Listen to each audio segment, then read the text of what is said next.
अश्वपूर्वाम् रथमध्याम् हस्तिनादप्रमोदिनीम् श्रियम् देवीमुपह्वये श्रीर्मा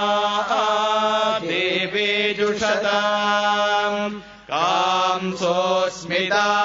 हिरण्यप्राकारामार्द्राम् ज्वलन्ते